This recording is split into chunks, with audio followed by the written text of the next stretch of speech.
ঈদ মানেই আনন্দ, ঈদ মানেই খুশি। আসসালামু আলাইকুম বন্ধুরা, কেমন আছেন সবাই? আশা করি খুব ভালো আছেন। ঈদের দিনে আমি কি করলাম সেই ভিডিওটি আপনাদের সাথে আজকে শেয়ার করব। গতকাল আমার ছোট বেবিটা একটু সিক ছিল, যার কারণে আমার কাজকর্ম শুরু করতে একটু দেরি হয়ে গিয়েছে। আর আমি নিজেও একটু সিক, আমার সর্দি হয়েছে। আমার কণ্ঠ শুনলেই সেটা বোঝা যাচ্ছে। যাই হোক, আমি এই যে ঈদের দিনে যে রান্নাবান্না করব সেগুলো সব কেটে নিচ্ছি।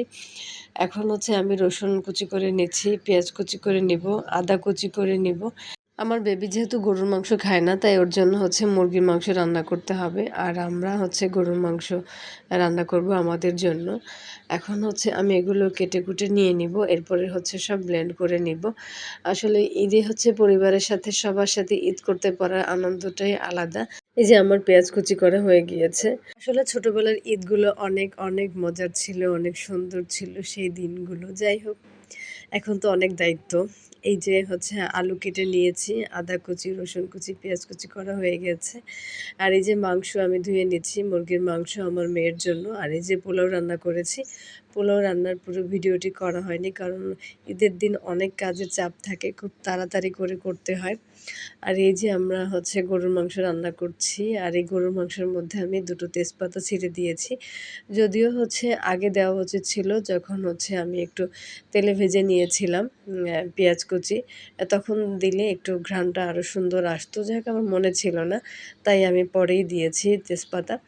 আসলে তেজপাতা দিলে না মাংসের হচ্ছে মানে স্বাদটা আরও বেড়ে যায়, অন্যরকম একটা ঘ্রাণ আসে, আমার খুবই ভালো লাগে। আমার মেয়ের জন্য হচ্ছে এবার এই যে ঈদের পরীর পাখা কিনেছিলাম। তো আমার মেয়ে বলছিল, মা এবার কিন্তু আমাকে পরীর পাখা কিনে দিতে হবে, তাই দিলাম। আর এই হচ্ছে আমার মেয়ের ড্রেস তার খুব পছন্দ হয়েছে, সে তো খুব খুশি। আর এদিকে হচ্ছে সে সাজ শুরু করে দিয়েছে। একা একাই নেল পলিশ দিবে, আমাকে দিতে দিবে না, বলছে না আমি একাই পারবো। যাই হোক, বাচ্চারা এভাবে আস্তে আস্তে করেই হচ্ছে শিখে যাবে। আমিও আর জোর করছি না যে আমি দিয়ে দিই। যদিও পরে বলছে, মা এখন তুমি দিয়ে দাও। আসলে ঈদ তো বাচ্চাদের, ওরা আনন্দ করবে, আমরা দেখব, এরকমই তো। আমরা আনন্দ করতাম, আমার বাবা মা দেখে খুব খুশি হতো। আমার মেয়ে হচ্ছে আগে থেকেই বলছিল, মা ঈদের দিন ঘুরতে যাব, কিন্তু আসলে আমাদের সব কাজ টাজ শেষ করে গোছানোর পরে হাতে খুব একটা সময় ছিল না, ওদিকে সন্ধ্যা হয়ে আসছিল। তো হচ্ছে মেয়ের আবদার যেতেই হবে।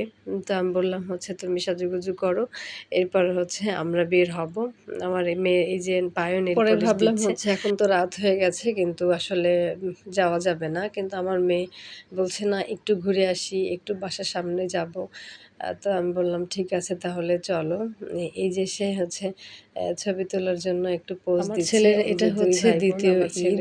আমার মেয়ে বলছিল, মা এখন তো রাত হয়ে গেছে, হচ্ছে কোথায় ঘুরতে যাব। খুশি। তা আমি বললাম হচ্ছে চলো দেখি কোথায় যাওয়া যায়। যাই হোক, সন্ধ্যার দিকে বের হওয়ার পরে মনে হলো যে আসলে বাতাসটা খুবই ঠান্ডা আর খুবই ভালো লাগছিল। আর সারাদিন কাজ করার পরে যদি একটু খোলা আকাশের নিচে হাঁটা যায় না, খুব ভালো লাগে। আর রাত তো রোদ ছিল না, খুব ভালোই লাগছিল আমার। আমার মেয়ে হচ্ছে মাঝে মাঝে আসে গুহা রেস্টুরেন্টে খেতে, তো সেটা তার পরিচিত একটা জায়গা। তো আমাকে দেখাচ্ছিল, মা এখানে হচ্ছে এই যে অনেক সুন্দর লাইটিং করা। তো আমিও দেখছিলাম, ভালো লাগছিল আর কি। তো এই ছিল আমাদের হচ্ছে ঈদের দিনের ঘোরাঘুরি, খুবই ভালো লাগছিল। যাই হোক, সবাইকে আবারও ঈদ মোবারক। সবাই ভালো থাকবেন, সুস্থ থাকবেন। আল্লাহ হাফেজ।